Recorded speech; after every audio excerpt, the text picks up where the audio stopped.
अस्सलाम वालेकुम। दुरूद शरीफ पढ़ना।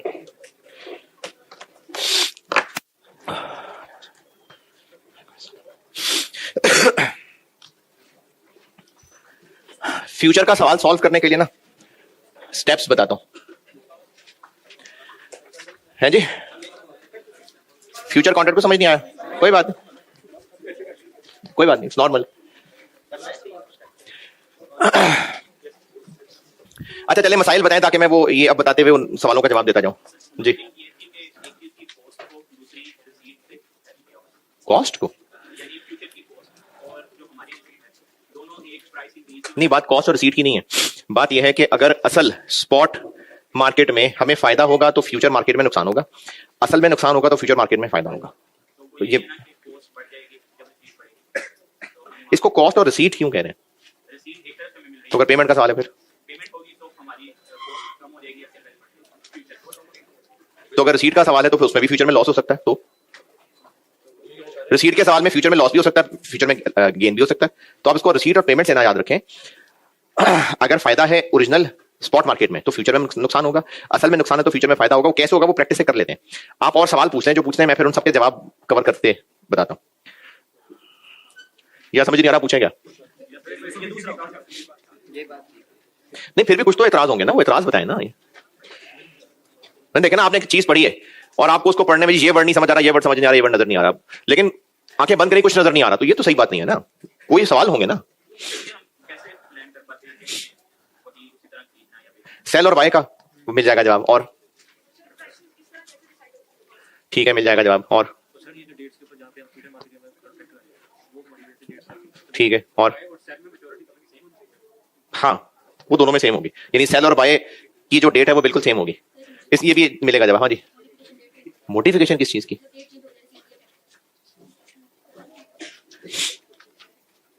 यानी हमें कस्टमर ने पैसे देने थे, कस्टमर मुकर गया, वो कैफ लेवल पे है नहीं, वैसे ये चीजें कैफ लेवल पे नहीं है। और सवाल, ये जितने सवाल हैं इनके मिल जाएंगे जवाब अभी। और चलो ठीक है, मैंने इसके स्टेप्स लिखे दूंगा, कुछ 5 स्टेप्स लिखूंगा और स्टेप समझाने के लिए एक बेस मिसाल ले लेता हूं, तो फिर उसके हिसाब से स्टेप्स लिखता भी जाऊंगा, उनका सोल्यूशन भी बनाता जाऊंगा। Company will receive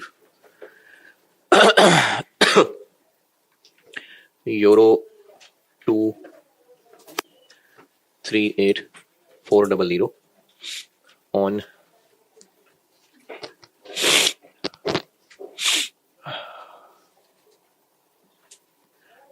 28 Feb।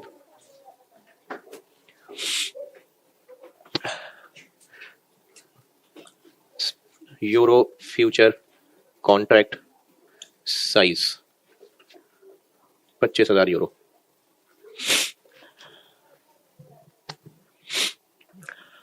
Spot and future rates 1 जनवरी 25, यानी जिस दिन हमें टेंशन शुरू हुई और हम हेजिंग करने लगे हैं, और 28 फेब यानी जिस दिन एक्चुअली कैश फ्लो होगा। स्पॉट रुपीस पर यूरो 290 292 और रुपीस पर यूरो 296 298। 31 मार्च यूरो फ्यूचर, 30 जून यूरो फ्यूचर, रुपीस पर यूरो, रुपीस पर यूरो 300 304 और रुपीस पर यूरो 306 और 311। ठीक है, रिक्वायर्ड है मुझसे net rupee receipts on 28 Feb using future hedging effective exchange rate, और कैफ में पूछते नहीं है फिर भी मैं एहतियातन बता देता हूं, हेज इफेक्टिवनेस। चलें ये सवाल है, सवाल लिख लें। तो मैं आपको फ्यूचर हेजिंग के स्टेप्स भी लिख देता हूं और इस सवाल का सोल्यूशन भी बना देता हूं। वैल्यूज यूज होंगी ना तो फिर स्टेप्स भी बेहतर समझ आ जाएंगे। है जी, जी 30 जून, 31 मार्च फ्यूचर, 30 जून फ्यूचर। क्या जी? हाँ वो आप लोगों के लिए थोड़ा हैवी हो जाएगा इसलिए मैंने इसको सिंगल रेट दिया, वरना ये भी लेफ्ट राइट में हो सकता है, बिल्कुल हो सकता है, लेकिन अभी शुरू पहला सवाल कर रहा हूं ना तो थोड़ा सा हैवी हो जाएगा, फिर अगले सवाल में डाल दूंगा। चलिए इधर भी उड़ा देता हूं, ये है लिख लिया तो काट दे, फाड़ दे, पेज फेंक दे, कॉपी, मर जाए जाने, अगले सवाल में डाल दूंगा।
जी जी, ये काम तो मैं मनी मार्केट में भी कराता रहा हूं। नहीं अभी ठीक है, अभी नहीं पिया है जी। क्या हो गया? सवाल नोटेड? Yes sir. अगर टेलर से कपड़े सिलवाने हैं तो हर कस्टमर का इंडिविजुअल अपना डिमांडेड डिजाइन अकॉर्डिंगली साइज, लेकिन अगर रेडीमेड कपड़े खरीद रहे हैं तो चूंकि वो रेडीमेड सारे कस्टमर्स को सामने रख के बनाए गए हैं तो उनके स्टैंडर्ड साइजेस हैं। हाँ अब वो साइजेस डिफरेंट हैं, वो खरीदने वाले की मर्जी उसने कौन सा साइज यूज करना है, लेकिन स्टैंडर्ड साइज रखने पड़ेंगे। अब हर एक को वो अपनी नीड के मुताबिक परफेक्टली फिट नहीं आएंगे, परफेक्टली फिट चाहिए तो टेलर से सिलवा ले। तो फॉरवर्ड कॉन्ट्रैक्ट और फ्यूचर मार्केट में तकरीबन ये फर्क है।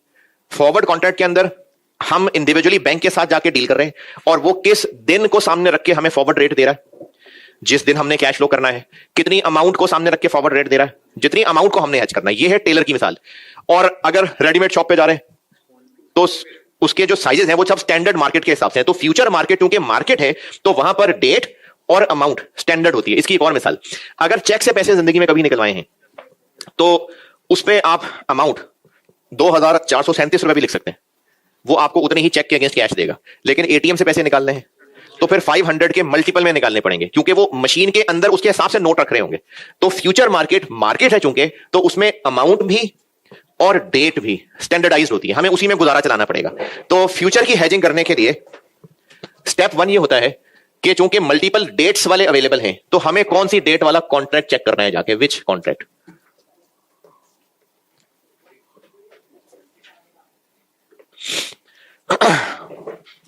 तो इसका जवाब यह है कि हमें जिस दिन कैश फ्लो करना है, यानी हम जिस दिन के कैश फ्लो से डर रहे हैं,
हमें जिस दिन कैश फ्लो करना है, जिसको हेज कर रहे हैं, बेस्ट तो ये है कि हमें उसी दिन वाला कॉन्ट्रैक्ट मिल जाए।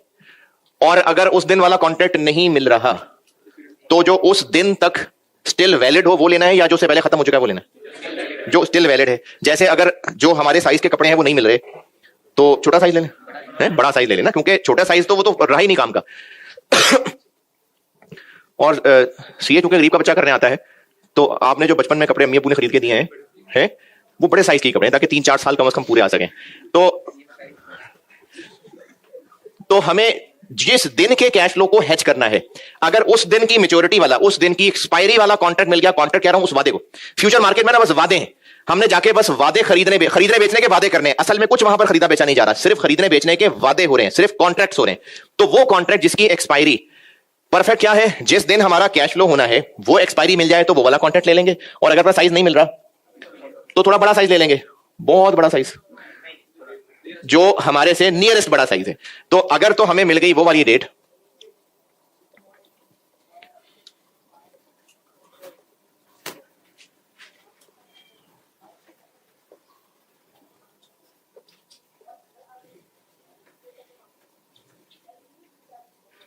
जो हमारी कैश फ्लो डेट है, अगर उससे मैच कर जाए तो वही सिलेक्ट कर लें। If same date not available then select contract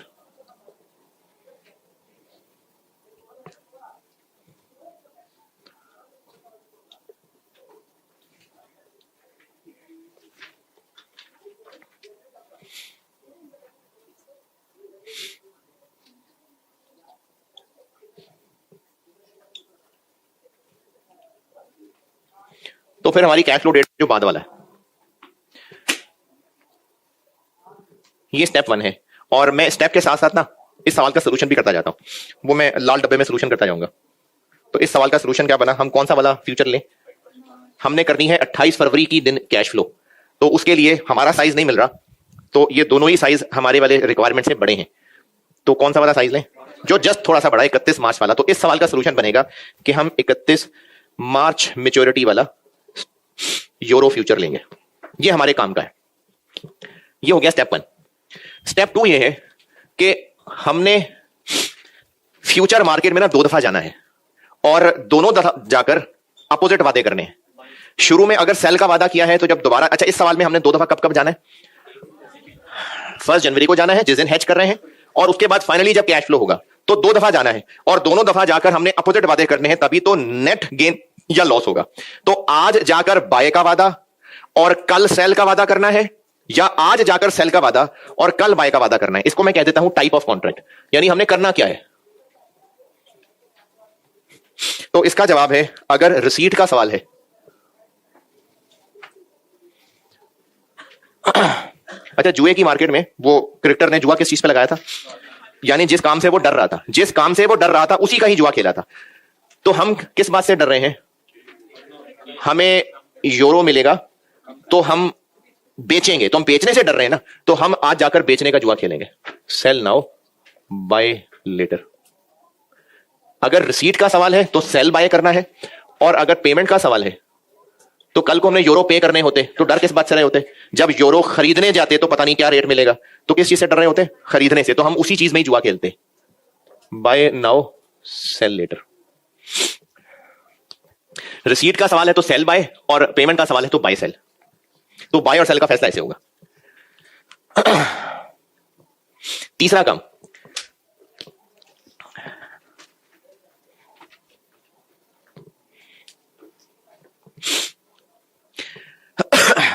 अगर घर आए हैं मेहमान और तंदूर से लानी है रोटियां, तो कितनी रोटियां लानी है? जितने मेहमान हैं इनटू वो, कोई 1 को 2 को 3 रोटियां खाएगा, तो हाँ वो फिर बट है कि कौन है तो उस हिसाब से, तो कितने नंबर ऑफ पर्सन हैं उसको हम नंबर ऑफ रोटियां जान सकते हैं, उतनी ही रोटियां जाके तंदूर पे ऑर्डर दे देंगे। लेकिन अगर जिस तंदूर पे हम ऑर्डर देने जा रहे हैं वहां पर एक एक रोटी नहीं मिलती, रोटियों के पैकेट्स के हिसाब से मिलते हैं, एक पैकेट में 10 रोटियां। तो अब हमने जाकर रोटियां नहीं खरीदनी, हमने जाकर पैकेट्स खरीदने हैं। तो अब पैकेट्स कितने खरीदेंगे, ये कैसे फैसला होगा? जितनी रोटियां चाहिए divided by number of packet. शाबाश शाबाश। मिसाल दोबारा, हमने मेहमानों के लिए रोटियां खरीदनी है, तंदूर पे अगर एक एक रोटी अवेलेबल होती तो जितनी रोटियां चाहिए खरीद लेंगे। लेकिन अगर तंदूर पे रोटियां नहीं, पैकेट्स अवेलेबल हैं, तो एक पैकेट में 10 रोटियां होती हैं, तो हमें तंदूर से रोटियां नहीं, रोटियों के पैकेट्स मिलने हैं। तो अब नंबर ऑफ पैकेट्स कैसे कैलकुलेट करें? जितनी रोटियां चाहिए डिवाइडेड बाय एक पैकेट में 10 रोटियां, तो नंबर ऑफ पैकेट्स निकल आएंगे। अच्छा, अगर हमें 47 रोटियां चाहिए तो फिर 5 पैकेट लेने पड़ेंगे। तो फ्यूचर मार्केट में हम बेशक वादे कर रहे हैं जाके, लेकिन कोई एक टोटल अमाउंट है जिसके वादे कर रहे हैं, तो हम किस टोटल अमाउंट से डर रहे हैं? हम किस टोटल अमाउंट को हेज करने जा रहे हैं? लेकिन एक पैकेट में इतने यूरो होते हैं स्टैंडर्ड। तो अब हमें नंबर ऑफ पैकेट्स बताने पड़ेंगे, भी इतने पैकेट हमने बाय या सेल करने हैं। तो नंबर ऑफ पैकेट कैसे निकालें? दिस डिवाइडेड बाय, तो चूंकि फ्यूचर मार्केट में एक स्टैंडर्ड अमाउंट के ही वादे खरीदे बेचे जा सकते हैं, तो हमें फिर नंबर ऑफ वादे खरीदने बेचने पड़ेंगे। इसको कहते हैं नंबर ऑफ कॉन्ट्रैक्ट्स। अच्छा, ये लाल डब्बा तो बनाया नहीं, इस सवाल का लाल डब्बा सॉल्यूशन क्या करेंगे हम? रिसीट का सवाल है, हम सेल नाउ करेंगे और बाय कल करेंगे। तीसरा step, number of contracts. Number of contracts होंगे total foreign currency amount to be hedged divided by contract size.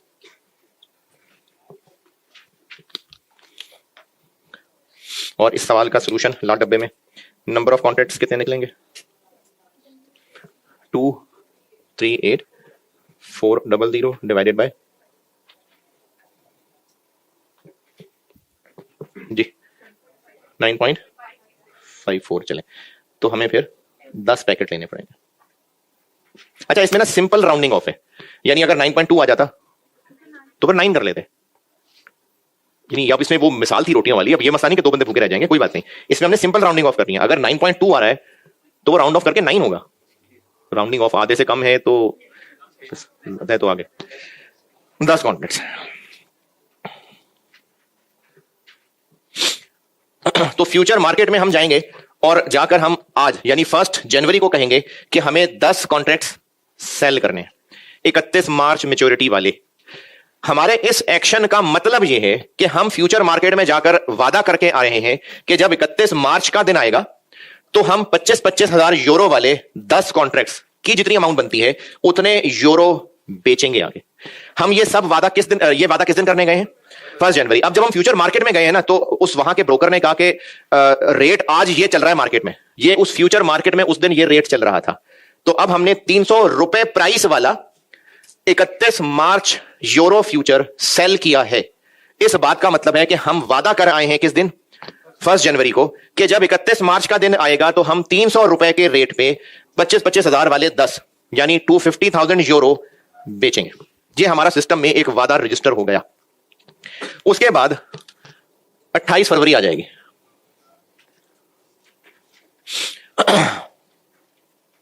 और 28 फरवरी को हम फ्यूचर मार्केट में दोबारा जाएंगे। और अब जब जाएंगे तो पहले वादा किया था सेल का, अब वादा करेंगे बाय का। ये सॉल्यूशन में लिखने की जरूरत नहीं है, आपको याद रह जाए इसलिए बता रहा हूं कि ये वादा हमने 1 जनवरी को किया है और ये वादा दोबारा जाकर हम 28 फरवरी को कर रहे होंगे। जब हम 28 फरवरी को दोबारा जाएंगे और दोबारा जाकर एक और वादा करेंगे, अब की बार बाय का, किस रेट पे? जो उस वक्त यानी 28 फरवरी को फ्यूचर मार्केट में रेट चल रहा होगा 306। तो 10 कॉन्ट्रैक्ट्स बाय करने का मतलब यह है कि हम अब 28 फरवरी को जाके एक और वादा सिस्टम में रिकॉर्ड करवा के आ रहे हैं कि जब 31 मार्च का दिन आएगा तो हम 10 कॉन्ट्रैक्ट्स 25-25 हजार यूरो वाले खरीदेंगे 306 रुपए का एक। ये दूसरा वाला वादा भी हम 31 मार्च मैच्योरिटी वाला क्यों करेंगे? सेम मैच्योरिटी होगी तभी तो दोनों कैंसिल आउट होंगे। तो फ्यूचर मार्केट में हमने दोबारा जाना ही पिछले वादे को कैंसिल करके वहां तक का गेन लॉस सेटल करवा के आना है। इसलिए ये दोनों वादे सेम 31 मार्च मैच्योरिटी वाले होंगे, तभी तो आप आपस में ऑफसेट होंगे। तो अब 31 मार्च मैच्योरिटी वाले हमारे 2 वादे सिस्टम में एंटर हो गए 28 फरवरी। दूसरा वादा सिस्टम में एंटर होते ही दोनों वादे लड़ मर के खत्म हो जाएंगे, क्योंकि हमारा 31 मार्च वाले दिन 250,000 यूरो खरीदने का वादा भी मौजूद है, बेचने का वादा भी मौजूद है। तो ऐसे ही है जैसे हम अपने आप से खरीद के अपने आप को बेच रहे हैं, तो वो आप इसमें ऑफसेट हो गए। लेकिन कैलकुलेशन का रिजल्ट ये निकला कि हमारा सेल का वादा कितने रुपए पे मौजूद है? 300। बाय का वादा तो हमारे इन दो वादों का रिजल्ट ये निकला कि हमें 6 रुपए का लॉस, और ये 6 रुपए है rupees per euro. Total loss तक ये वाला गेन लॉस इनटू टोटल तक कैसे पहुंचे, ये तो 1 यूरो पे है। Contract size, number of contracts. तो इस सवाल का जवाब बन गया, वैसे तो ऊपर मैंने फिगर्स लिखी थी हैं, लेकिन वो फिगर्स लिखनी थी तो बताना था। तो टोटल लॉस आएगा 6 रुपए इंटू 25,000 इंटू 10, ये हमारा लॉस है। और उस मार्केट से वो में वहीं बिठा लेंगे, बाहर ही दबाने देंगे जब हम 15 लाख दे के उठेंगे। और अगर गेन हो जाता तो फिर हम पैसे लेके आते। और पांचवा काम ये होगा कि ये तो पैसे हमारी जेब से गए, पांचवा काम ये होगा कि हमें कस्टमर से जब पैसे आएंगे वो पैसे फिजिकली लेकर हमने स्पॉट मार्केट में ही जाना है। तो स्पॉट आउटकम ये निकलेगा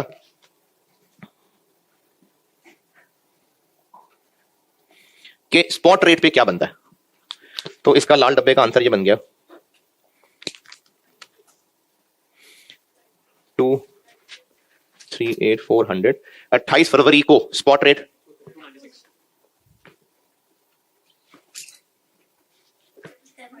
705,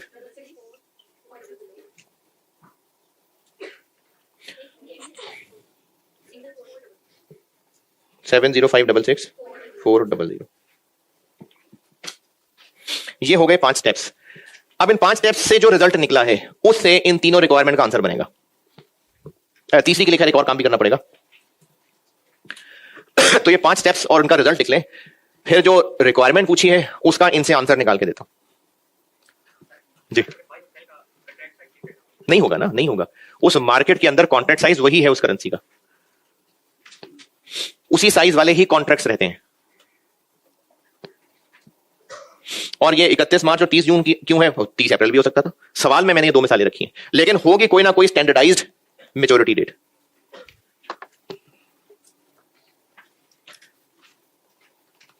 अच्छा, इन स्टेप्स के बाद अब बताएं मजीद जो सवाल नए राइज हुए या पुराने अभी तक आंसर नहीं हुए। हाँ जी, हाँ एक सवाल रह गया, वो बताता हूं। ये आपको तो गिवन होगा ये 300 और 306, लेकिन ये असल में निकलते कैसे हैं नॉलेज के लिए बता रहा हूं। 290 और 296 कैसे निकलता है, यानी स्पॉट रेट। मार्केट में रेट डॉलर क्या चल रहा है कैसे निकलता है, demand supply, simply demand and supply. हाँ, कुछ मुल्कों में गवर्नमेंट इंटरवेंशन होती है, लेकिन अगर गवर्नमेंट इंटरवेंशन ना हो तो बस डिमांड सप्लाई होती है। स्पॉट रेट जिस दिन चल रहा है असल में वो उस वक्त की मार्केट फोर्सेस का रेट है। क्रिकेट की मिसाल ले लूं, वनडे मैच चल रहा है या T20 चल रहा है, और जितना ओवर में स्कोर हो चुका है, साथ एक कभी कभी स्क्रीन पे प्रोजेक्टेड स्कोर लिखा रहा होगा। चलें, वनडे मैच है, 20 ओवर हो गए, और 20 ओवर होने के बाद स्कोर है 140 और प्रोजेक्टेड स्कोर लिखा आ रहा है लेट्स से 370। अब ये 370 क्या है, ये फ्यूचर है कि जब 50 ओवर हो जाएंगे तो इतना स्कोर हो चुका होगा। और 140 क्या है, पता नहीं क्या बोला था मैंने, वो अभी इस वक्त, यानी हम 20 ओवर के एंड पे खड़े हैं, 20 ओवर के एंड पे, उस वक्त असल में स्कोर कितना है 140 है, और 20 ओवर के एंड पे ही खड़े होके प्रोजेक्टेड स्कोर 370 का मतलब है कि उस वक्त एक्सपर्ट्स की राय है, रन रेट वाली कैलकुलेशन की गहराई में नहीं जाता, उस वक्त एक्सपर्ट्स की राय है कि जब 50 ओवर पूरे हो जाएंगे तो स्कोर कितना होगा। तो ये जो स्पॉट रेट होता है ये उस दिन का रेट होता है, और ये जो फ्यूचर की प्राइस होती है ये उस दिन खड़े होके फ्यूचर मार्केट के जो एक्सपर्ट्स हैं उनका प्रोजेक्शन होती है कि जब ये दिन आएगा तो स्पॉट रेट क्या चल रहा होगा। तो ये जो फ्यूचर की प्राइसेस हैं ये प्रोजेक्टेड स्कोर टाइप चीज है। यानी 1 जनवरी वाले दिन एक्सपर्ट्स का ख्याल था कि वो जो आज स्पॉट रेट 290 है, जब 31 मार्च का दिन आएगा तो स्पॉट रेट 300 हो गया होगा। फर्स्ट है तो हो सकता है, तो इसलिए तो ये जुए चल रहे हैं इस मार्केट के अंदर। 1 जनवरी वाले दिन एक्सपर्ट्स का ख्याल था कि जब 30 जून का दिन आएगा तो उस 30 जून वाले दिन स्पॉट रेट 304 चल रहा होगा। तो ये जो फ्यूचर की प्राइसेस हैं ये एक्सपर्ट्स की प्रोजेक्शन होती है इस दिन को सामने रखते हुए। हाँ जी, अब कुछ सवाल। हाँ जी, जब हमने फॉरवर्ड किया था तो हमें एक ही रेट बता था, मनी मार्केट में भी हमें एक ही रेट का पेमेंट होता था। यहाँ तो हमें ये भी नहीं पता कि अगला जब हम बाय सेल करेंगे तब रेट। बिल्कुल सही है बात, लेकिन ये कैफ में नहीं समझाई जा सकती बात, इसी फैम ही समझ आएगी। वो लॉक इन रेट का कॉन्सेप्ट होता है तो वो कैफ में नहीं है इसका जवाब भी, लेकिन अंदाजा हो जाता है हो जाता है अंदाजा। ये जो जब आप बड़े हो जाएंगे ना सीफैब में, जब ये पूरी पिक्चर नजर आ जाएगी, तो अभी जो मैं इफेक्टिव रेट निकालूंगा ना, असल में तो वो फिगर नहीं निकलेगी, लेकिन रफली स्पीकिंग वो 300 के आसपास निकल रही होगी, 300 के आसपास निकलेगी।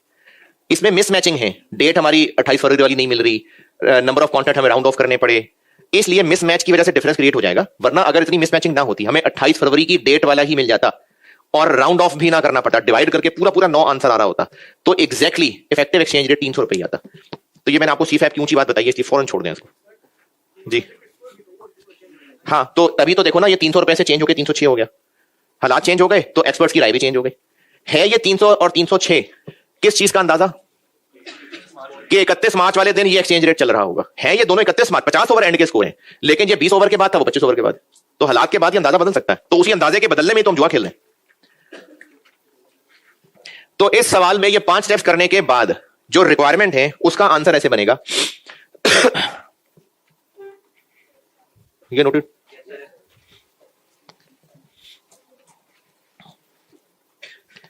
हो सकता है ये सारी चीजें रिक्वायर्ड हो सकता है कोई एक रिक्वायर्ड हो, तो मैं तो मुख्तलिफ पॉसिबिलिटीज बता रहा हूं। तो जो रिक्वायरमेंट्स थी, पहली रिक्वायरमेंट क्या थी, हमें नेट कितने रुपए मिले इस सारे काम से।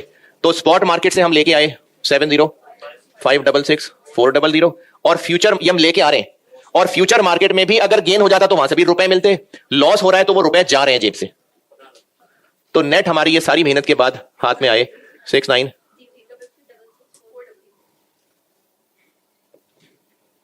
ये है पहली रिक्वायरमेंट का आंसर। और अगर इस सवाल में फॉरवर्ड का डाटा भी होता और मनी मार्केट का डाटा भी होता और पूछा जाता कि बताएं तीनों में से कौन सा बेहतर है, तो हम लोग इस एंड रिसीट को मनी मार्केट और फॉरवर्ड से कंपेयर कर रहे होते। और अगर एक्सचेंज रेट इफेक्टिवली हमें क्या पड़ा, दूसरी रिक्वायरमेंट थी, तो वो कैसे निकालें, ये मनी मार्केट में भी सिखाया था। इस एंड आंसर को 69066,400 डिवाइडेड बाय 238400 289.71।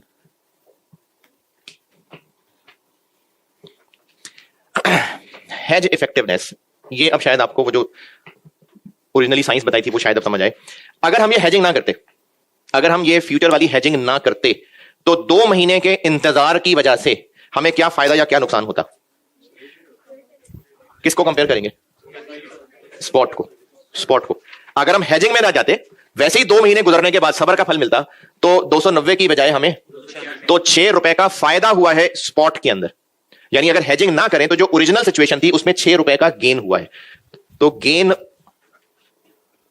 ऑन स्पॉट हुआ है 6 रुपए, 238,400 1430। और स्पॉट में तो हुआ गेन, फ्यूचर में हुआ है लॉस। कितना, 15 लाख। क्या 69, क्या 69? अच्छा, तो फ्यूचर में हुआ है हमें लॉस और असल में हुआ है गेन। अब इसमें मैंने इस वक्त पूछी हुई है रिक्वायरमेंट हेज इफेक्टिवनेस, तो वो उनकी आगे परसेंटेज कंपैरिजन होता है। इसको इससे डिवाइड कर दें, चाहे इसको इससे डिवाइड कर दें, दोनों बातें ठीक है। 15 लाख को कर दें डिवाइड, इसको इससे डिवाइड कर दें, 105%। यानी हमारा यह हेज 105% इफेक्टिव रहा। इफेक्टिव ये रहा कि असल में फायदा और यहां नुकसान, उन्होंने आपस में एक दूसरे को ऑफसेट कर दिया। हेज का मकसद यही था, हेज का मकसद यही था कि असल में फायदा हो तो हेज पे नुकसान हो जाए, असल में नुकसान हो तो यहां फायदा हो जाए। क्या रिस्क कैसे ज्यादा हो रहा है? इस हेजिंग करने का मकसद यह था कि हम अगर सिर्फ इंतजार करेंगे तो हालात इधर भी जा सकते हैं, इधर भी जा सकते हैं। हम दुख से भी हार्ट अटैक से मर सकते हैं, खुशी से भी हार्ट अटैक से मर सकते हैं। तो हेजिंग हमारे उस इधर उधर निकलने को रोक के रख रही है। अब इस हेजिंग का नेट रिजल्ट ये निकला कि अगर हेजिंग ना करते तो हमें 14,30,000 का गेन होता, खुशी होती। इसने हमारी वो खुशी सिर्फ 69,000 तक रोक दी। और अगर मैं वैल्यूज बदलूं और असल में लॉस हो रहा होता, तो यहां हमें यकीनन गेन हो रहा होता। तो वो जो लॉस से हमने बहुत रोना था, तो इसने हमारे लॉस को थोड़ा कर दिया। तो हेजिंग का मकसद है कि हमें पता नहीं कितना गेन और पता नहीं कितना लॉस हो जाना था, तो हेजिंग उस गेन या लॉस को ऑफसेट कर देगा, हेज कर देगा। जी नहीं, कम भी हो सकता है। सर डिफरेंस को कवर करना तो फिर 100% से ज्यादा 100 से ज्यादा क्यों है? ज्यादा कवर कर दिया उसने। यानी असल में गेन था 14,30,000, फ्यूचर पे लॉस 15 लाख का हो गया। फ्यूचर का गेन लॉस स्पॉट के गेन लॉस को ऑफसेट करने के लिए था। तो चूंकि हमने फ्यूचर के गेन को ऊपर रखा है, स्पॉट के को नीचे रखा है, तो आंसर इस सवाल में 100 से ऊपर आ रहा है। ये इफेक्टिवनेस परसेंटेज दोनों की मैचिंग परसेंटेज है। बस ये 100 के जितना करीब है, इसका मतलब उतना ज्यादा इफेक्टिव रहा ये काम। जितना 100 से दूर है, चाहे इधर दूर है चाहे उधर दूर है, उतना ज्यादा इफेक्टिवनेस कम हुई।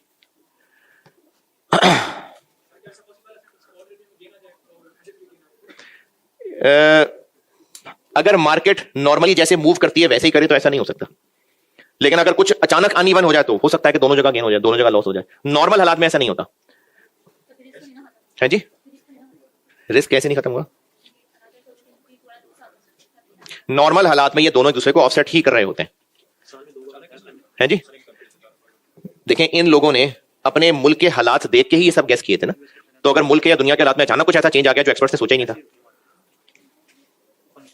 इन स्टेप्स की कैलकुलेशन में बताएं, कोई और एतराज है तो चले फिर आप सवाल कर दें।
चले जी, ये सवाल है, करें।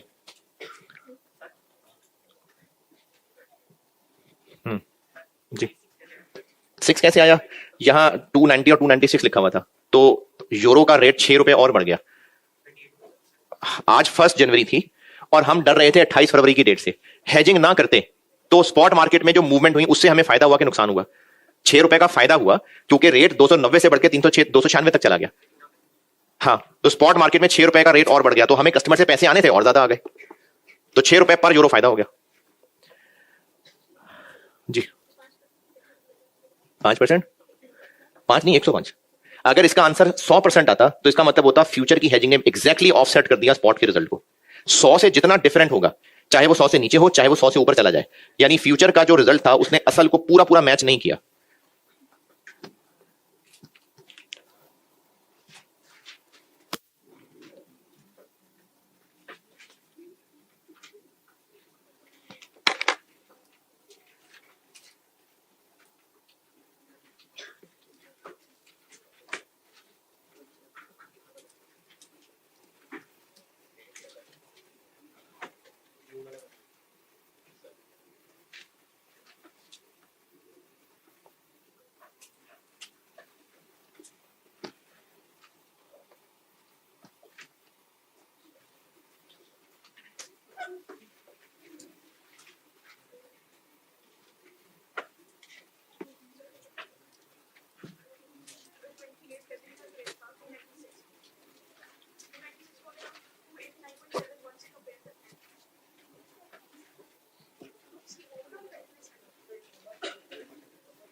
टू 296 को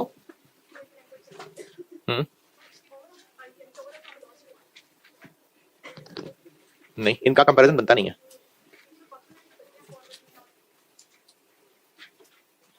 नहीं, ओवरऑल आएगा क्या? नहीं, ओवरऑल इफेक्टिवनेस नहीं आएगी। देखें, अगर हम इसमें हेजिंग ना करते तो टोटल कितने रुपए मिलते? 296। क्या आंसर आता?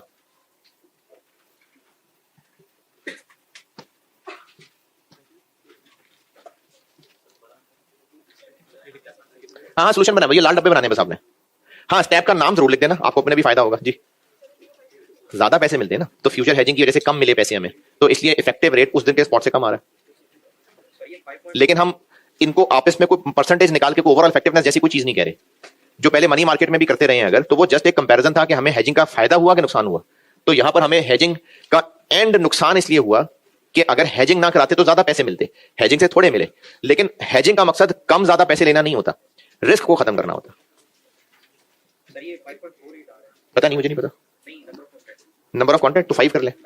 5.48 आ रहा है तो 5 कर ले। अच्छा 6 कर लें, कोई मसला। 5.5 थोड़ी होगा यार, 5.5 पैकेट थोड़ी मिलेंगे।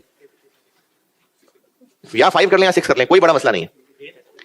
5 करना है 5 कर लें, 6 करना है 6 कर लें।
जी जी जी जी हाँ जी, हमने स्टर्लिंग कॉन्ट्रैक्ट बाय किए। नहीं पैसे नहीं दे रहे, पहले दिन कोई पैसे नहीं आ जा रहे। एक C5 लेवल की चीज होती है, वो कैफ में नहीं है, मार्जिन रखवाना होता है, सिक्योरिटी रखवानी होती है। तो कुछ पैसे ना मार्केट की रिक्वायरमेंट में पैसे रखवाने पड़ते हैं।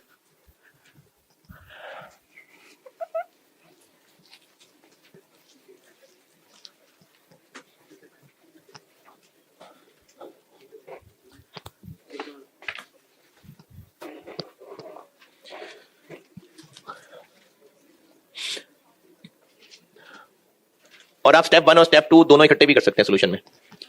कौन सा फ्यूचर लेंगे हम? 30 जून वाला, क्योंकि 31 मार्च तो छोटा साइज है, वो तो 30 अप्रैल से पहले खत्म हो जाना है, तो इसलिए हम लेंगे 30 जून वाला। और पेमेंट का सवाल है, रिसीट का है, तो हम कहेंगे जी बाय 30 जून स्टर्लिंग फ्यूचर नाउ। तो ये स्टेप 1 2 दोनों का आंसर बन गया। और सेल 30 जून स्टर्लिंग फ्यूचर लेटर। ये प्रेजेंटेशन के साथ बता रहा हूं, स्टेप 1 2 लिखें और ये स्टेप 1 2 दोनों हो गए। स्टेप 3 क्या था? Number of contracts 342780 divided by 62,500 5.48। तो आप इसको 5 भी कर सकते हैं, 6 भी कर सकते हैं। तो मेरा 5 का दिल था, 5 कर लिया। स्टेप 4 हमारी फ्यूचर मार्केट की ट्रांजैक्शन क्या हुई? बाय किया 350, सेल 357, 7 का हो गया गेन, और टोटल गेन बन गया 7 इंटू 62,500 इंटू 5 2187,500।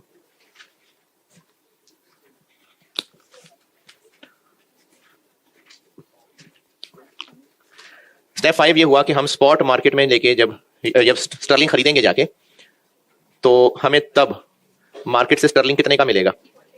348 का। तो 342780 348 का एक मिलेगा, 119287440।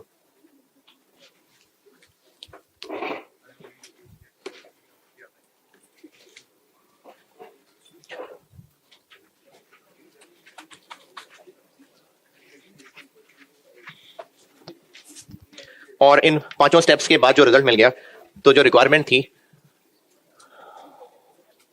नंबर 1 नेट रुपी पेमेंट। तो हमें स्पॉट मार्केट से स्टर्लिंग खरीदने से इतने रुपए जेब से जा रहे हैं, और फ्यूचर में गेन है, वहां हमें रुपए मिले हैं, माइनस हो जाएंगे। अगर फ्यूचर में लॉस हुआ होता तो ऐड हो जाते। 11709940 और इसका इफेक्टिव रेट बन जाएगा 1170999940 डिवाइडेड बाय 342780 341.62। और अगर हम हेजिंग ना कराते सबर से चलते तो हमें इंतजार करने की वजह से स्टर्लिंग 8 रुपए महंगा मिलता, तो स्पॉट पे 8 रुपए का नुकसान हो जाता।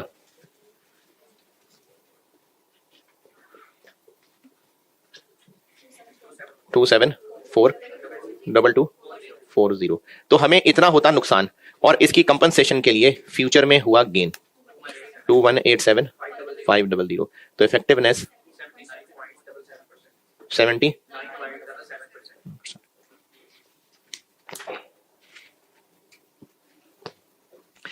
चलिए कल इसकी डबल रेट वाली भी प्रैक्टिस कराते हैं। ठीक है जी, अल्लाह हाफिज़।